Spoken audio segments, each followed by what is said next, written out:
Okay.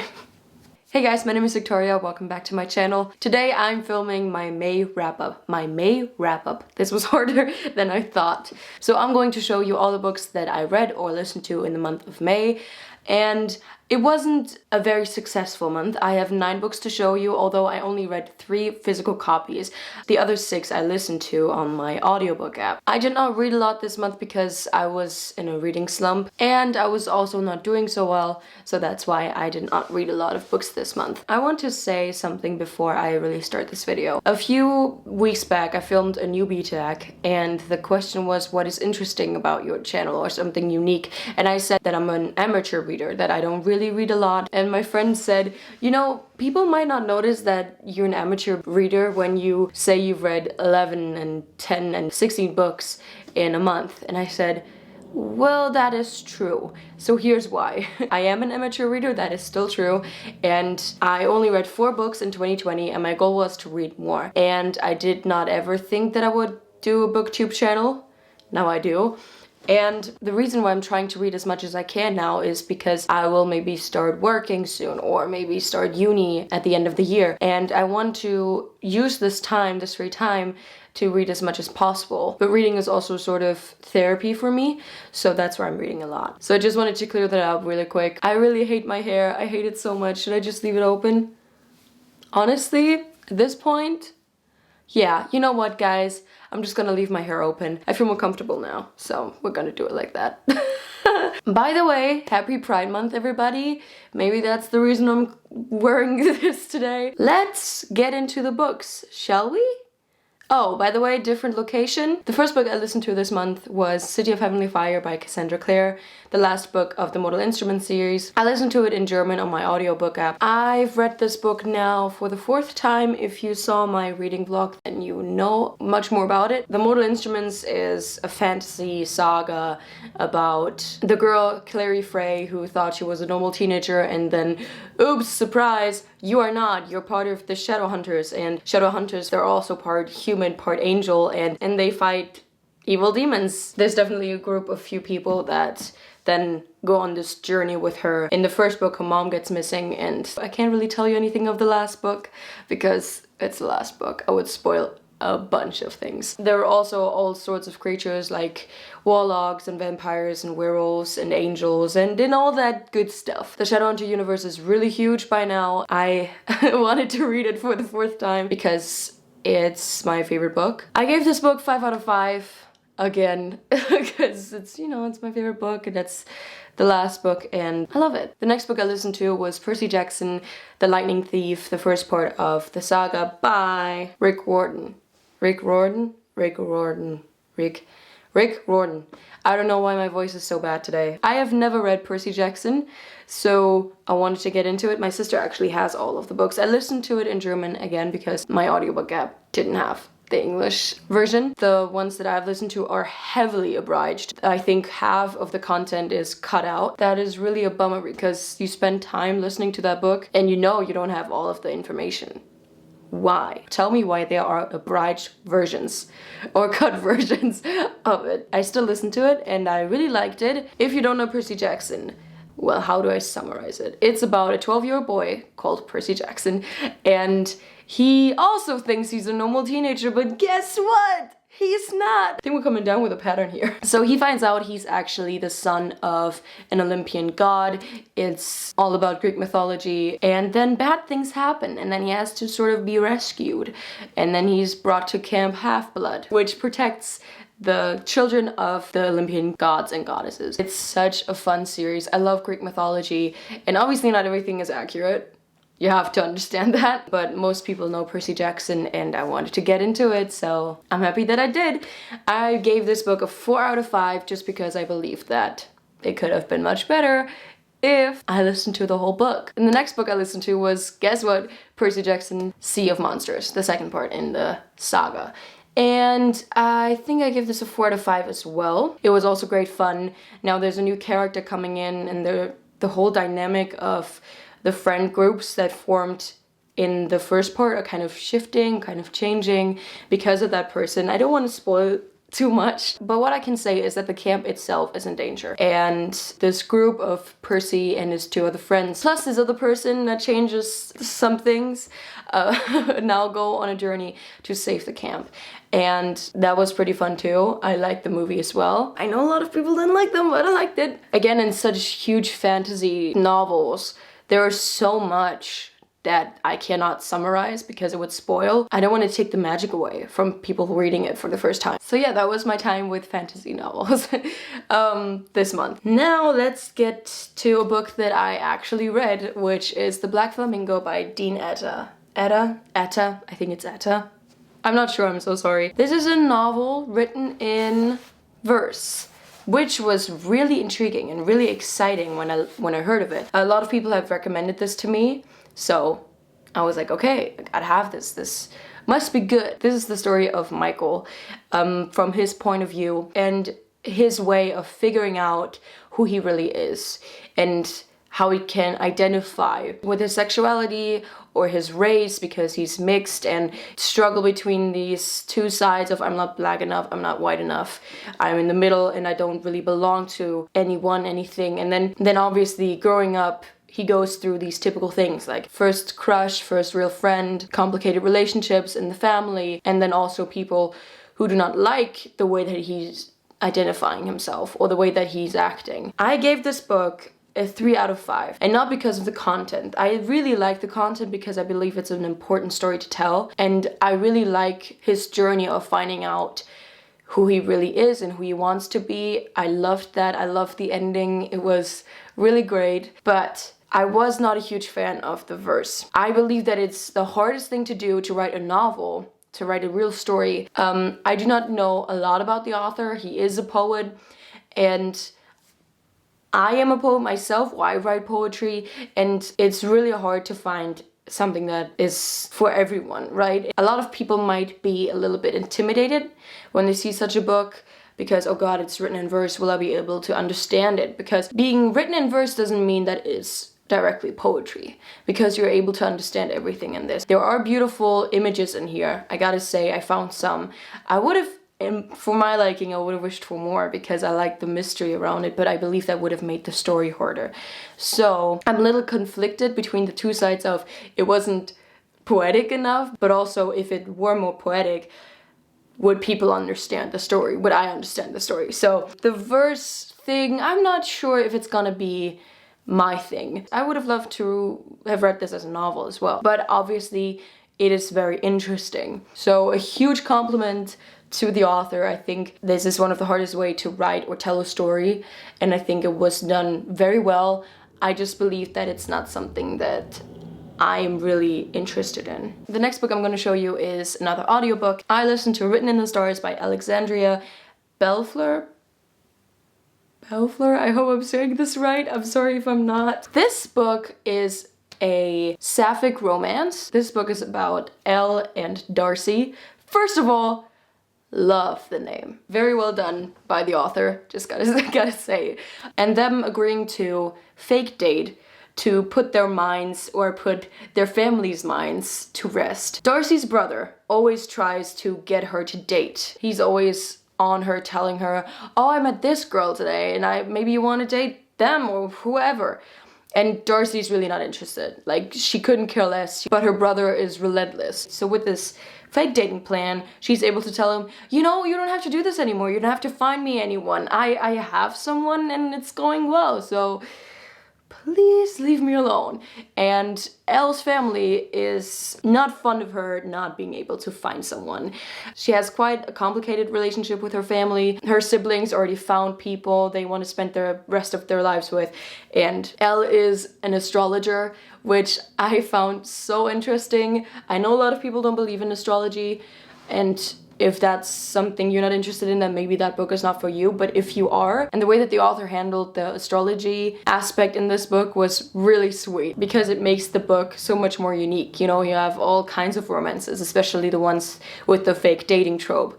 And that just made the book so much better for me, and that's why I gave it 4 out of 5 stars and not only 3, because the romance itself was very cute, but I thought I've seen this a million times, but I found out for myself that I'm not the biggest fan of such romances, but this book was really, really, really cute. It was, I gotta say, really spicy. I was listening to this and I thought, okay, so if you're not a fan of that, you should not read this book or listen to it. It was really spicy. But I also think that those scenes were really well written. So, you know that the fake dating trope is never just fake dating. So there's quite a bit of drama, but I personally really, really liked Darcy and Elle and their dynamic because they're total opposites, obviously. They're always gotta be total opposites, but they soon find that they complement each other so well. So I really like this book. Again, I give it a 4 out of 5. And yeah, if you're into that, then I would recommend it. I really liked it. The next book I listened to was Felix Ever After by Kaysen Calendar. I hope I'm saying this right. This is a YA novel about Felix, and he has quite an identity crisis in this book. Felix is black, he's queer, he's transgender, so he has quite a lot on his plate in his opinion, in his own opinion. Another big thing is that he badly wants to fall in love. And that's sort of the story. This book just made it so clear how important representation is. There were a lot of aspects that were discussed that I loved, that I find really important. So Felix lives in New York and he is part of an art program in summer, and his best friend Ezra is with him dark hair, the entire time. Their friendship is really sweet. And in this art school there are a bunch of other people. And then sadly a lot of negative things happen in Felix's life. Some of the actions of a character that later turns out to be kind of like the bad guy really infuriated me. But it also shows obviously the dark side and the negative side. People still not accepting, not being tolerant, not just being like, I can't, why do we always say, well, people still need to understand and there are a lot of people who don't understand and don't accept? No, they're just hateful for no reason. But I do believe that these things are important to talk about. I know that a lot of people now don't like this sort of coming out. Oh, well, yeah, we've seen it millions of times. People have a hard time coming out. Now we need to sort of act like it's accepted, or let's find other stories like people just falling in love and there's not a problem of them accepting it or their parents accepting it. And I do love that, and I do luckily have such media that I really do like. Julie and the Phantoms. But I still think that it's so important to talk about because that's another huge problem the LGBT community faces. So just because we want other aspects of the stories, it doesn't mean we should neglect this huge part of it. I gave this book a 3 out of 5. 3 out of 5 means for me that I did not hate it. I also did not really love it. There were just some things about Felix that I did not really like. I would have acted differently. But the thing about me is that as soon as I don't like a characteristic of a character or I don't like a part of a story, I always know why the writer put it into the book. That's why it's so hard for me to choose between, well, I did not like it, so I should tell you that I did not like it, but I also need to tell you it had a reason, and I think it was important because Felix is a flawed character, and honestly it doesn't surprise me at all. We're all flawed, nobody's perfect, and just because I wouldn't have acted in a certain way doesn't mean that it's bad that he acted in that certain way. What I really liked about Written in the Stars, and that's why I gave it a 4 out of 5, is the astrology aspect. Not because I'm a huge believer in astrology. I do like it. I think it's fascinating. Just because I think that all my 3 main signs, like my moon, sun, and my ascendant, just it all fits so perfectly. But because it made the book a little bit more interesting because of that aspect. In this book it was art, which I really liked, but I would have loved it more if there was more of that in it. So yeah, I gave this a 3 out of 5 and I do recommend it. The 7th book I'm going to show you is one that I physically read, which I'm really happy about. It's The House in the Cerulean Sea by TJ Klune. I hope I'm saying this right. And God, did I fall in love with this book. Oh my god. I gave this book a 5 out of 5. Before I get too much into it, Wait, I need to calm down. This book is about Linus Baker, and he works in the department in charge of magical youth. And it's a very important job because in this world, in this universe, there are children or just people with magical powers. It reminded me a little bit of X-Men and, you know, just people having extraordinary powers. That's it. But what I liked in this world is that it's not hidden, that people know about it, and that it's sort of normal. At least that's what you think when you start the book. But there are these sort of orphanages where Linus Baker goes to and then sort of examines the place and kind of inspects if these orphanages are suitable for these special children. And then one time he is called to do a very secretive and very important job. He just gets told, this is important, you cannot fail, this is your ticket, and you're gonna go tomorrow. And he's like, oh, okay, what's so special about this one orphanage that I have to visit? And when he arrives, he finds out that the children on this island that he travels to are a little bit more magical and more special than any kids he's seen before. That's why they kept on this secluded island. It reminded me so much of Peculiar Children. It is one of the most charming and heartwarming and wholesome books that I've ever read. If you need a very, I don't know how to say it, a cozy moment, then you need to read this book. It is so charming. I so fell in love with the story, with the children, with the people that are responsible for the children. I love this book so much, I cannot even tell you. The themes and the things that are discussed are so important for our society today, I believe, and so important for children. And if I had children, I would read them this book. It's so good. I cried, I laughed so much, and I was constantly doing this, the thing that I'm doing when I think something's really cute. I was constantly doing this. Okay, my battery is running out, so I have to move on with the next two books. The last audiobook I listened to, I always say this month, it's not even May anymore, it's June, was Honey Girl by Morgan Rogers, a book that was highly recommended. It's the story of Grace Porter, who just recently completed her PhD and then wakes up in Las Vegas, hungover, with a ring on her finger. So there's the Las Vegas trope. I gave this book a 3 out of 5. We'll get into that later, but it's obviously a love romantic story, but more than 50% is about Grace trying to find her place in the world. Grace has a complicated relationship with both of her parents for different reasons I'm not going to tell you now because I don't want to spoil anything. So that was really interesting and really important. Then there are different relationships with friends and then also the person that she accidentally married in Las Vegas. So this book was so much about her that I really did not get the feeling of, oh, this is a basic romance. It was spicy, I believe,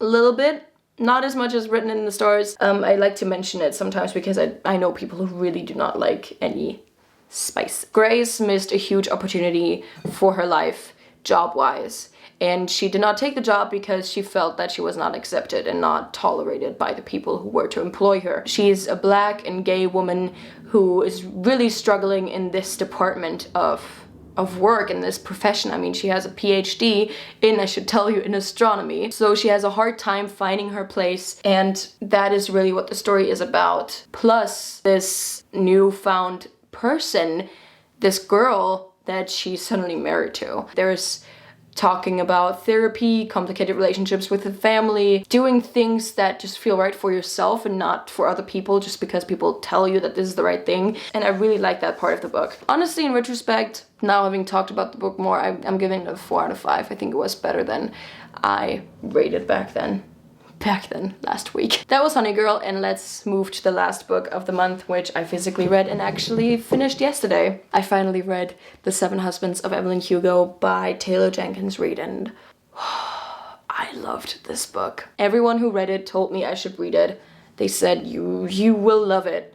And I did. I gave this book a 5 out of 5. The 7 Husbands of Evelyn Hugo is a story about a journalist, a writer named Monique. She's working at a magazine in New York, and one day she gets this information that she has to interview, or that she is has the privilege to interview Hollywood icon, legend, Evelyn Hugo. Monique is quite surprised because she's new in this job, so she's like, why does she want to do that with me?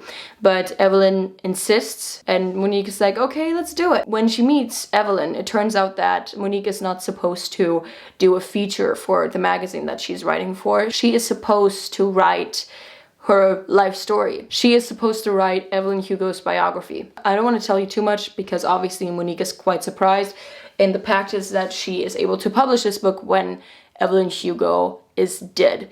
And that's why she tells her everything. Her life was scandalous and her career started in the 1950s and then all the way to the 80s. So lots of scandals, and obviously the 7 husbands of Evelyn Hugo.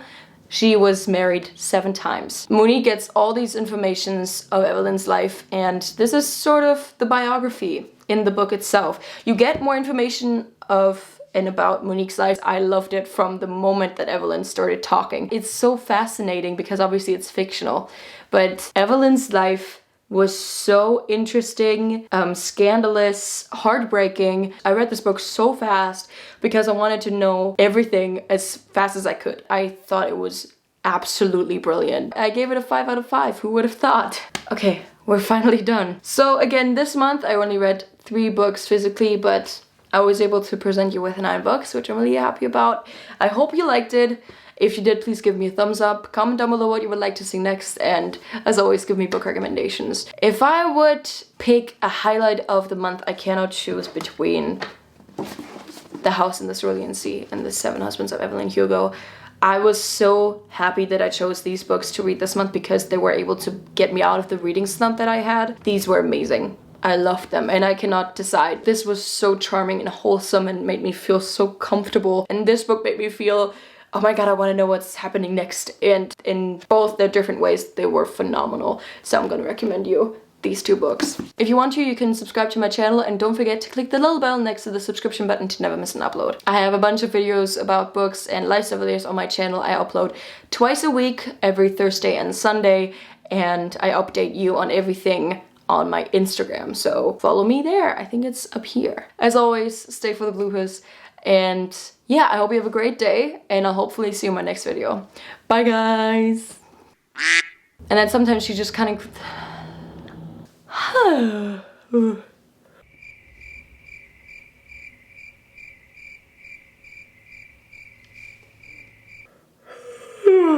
wow, okay, that caught me off guard.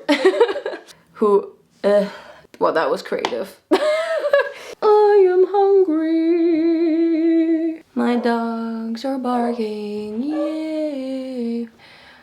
I wanna eat something now. Thanks. The next book I read is Percy Jackson Demon, and drama is sure to endure, and drama is sue, and drama is can't speak English. Drama is Sue. Oh my god. I'm so tired. So drama is sure to I can't say that. Woo. Castaways. It reminded me, we are castaways. It's the story of Grace Porter. Oops, sorry. Ahoy there, ahoy. Amazing. We are castaways. But her brother just... tractors. We're stuck where we are. No house, no car. Castaways. Get off your phone when you drive, ow. It makes me so angry to see people on their phone while they're driving. It makes me so angry. Because you think that, because it makes, I'm gonna go, I need to, about, bye guys, I love you, bye.